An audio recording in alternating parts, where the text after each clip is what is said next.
ka-nature lover, tara po, samahan nyo ulit ako. Pupunta po natin yung sikat na park. Let's go! Ayan, pasensya po kayo sa daanan, hindi po po espaltado kasi ayan po, malapit na po tayo mga ka-nature lover. Kita na po natin ang ating pupuntahan na sanctuary park.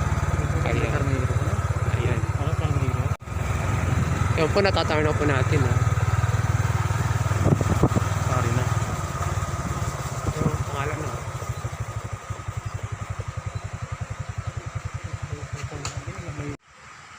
Hello mga ka-nature lover. Narito po tayo ngayon sa Sanctuary Resort Garden. So, samahan nyo po ako, itutur ko po kayo. Kung napapansin nyo po, ito po sa entrada pa lang po tayo o sa entrance. Kaya, let's go! Sa mga ka-nature lover, kung napapansin nyo maraming sasakyan, yes. Kasi minsan may mga bisita po sila. Tsaka, ito na po, dito na po yan mga sasakyan, naka-park dahil minsan marami na mamasyal. So, nakita nyo po ang kalinisan po, di ba? Andito po tayo sa bundok, mga ka-nature lover. Kung napapansin nyo, dahil bulaklak, o di ba? Ayan. Ayan. Kung napapansin ninyo. So, ang dami nilang mga bulaklak, oh. Wow. Kung gusto nyong bumili.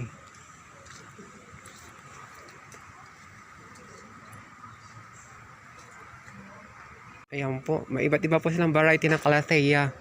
Begonia, aglomina. Oh, meron po silang enjoy photos. Ayan oh. Wow, ang ganda naman ito. Malaking malaki. Malaking pera to. So, ayan po oh.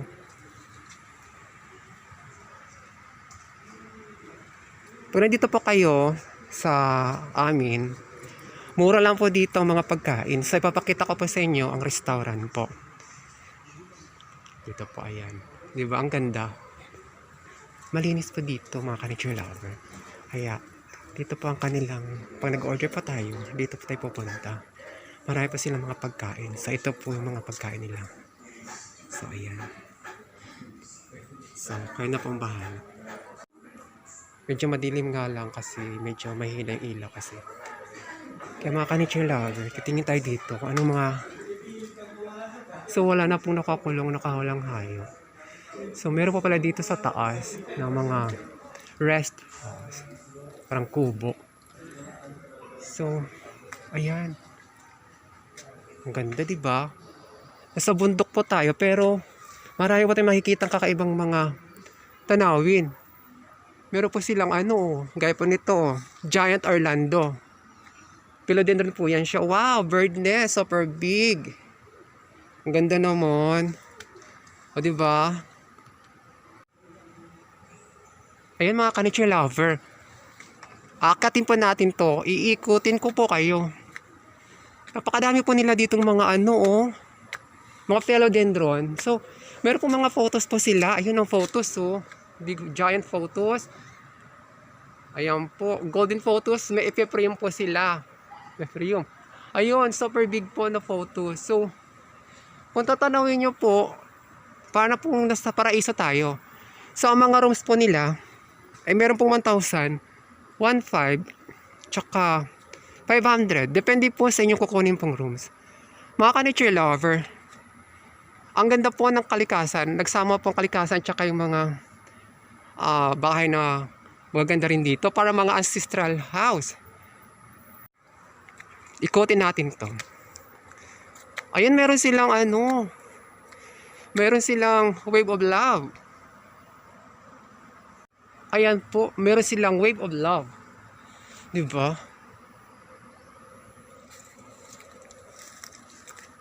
Ingat-ingat pa tayo. Medyo masakit yung natitinik tayo eh. Ayan, ang ganda ng flower. Oh, diba? Oh naman.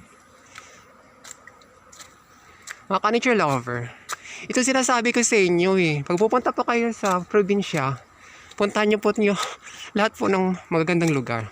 Ayan po. Meron pa sila, episya. Diba sa hagdanan na tumutubo. To parang, ano to, oh, punong, maganda rin to eh. Kaya ayan. Oh, patas na po tayo ng patas. Wow! May giant po sila, may giant bird nest. Oh, excuse me. Mga ka-nature lover, ito po yung ginger. Ginger plant orchids. So, ang ganda. Oh, di ba? Oh naman. Meron silang parang money plant. Parang siyang triangularis oxalaris, oh. Di ba? Kulay green. Ganda. Kaya, halika.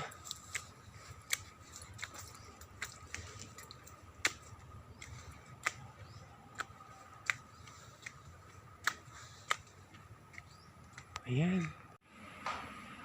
Ayan mga ka-nature lover.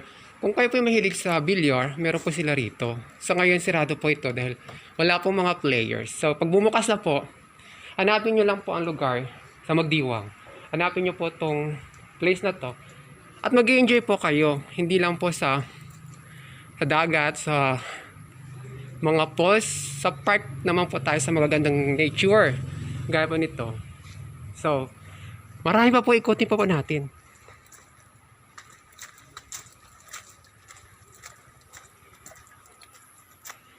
Yun, may mga pump po sila, oh.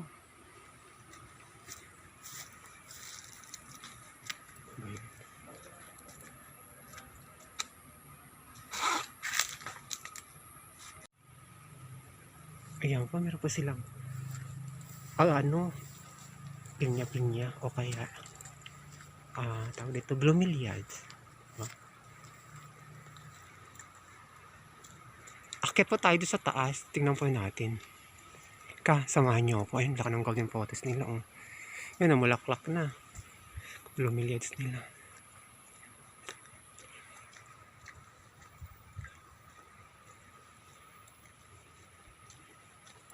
Akitin po natin mataas na yan. Kaya let's go.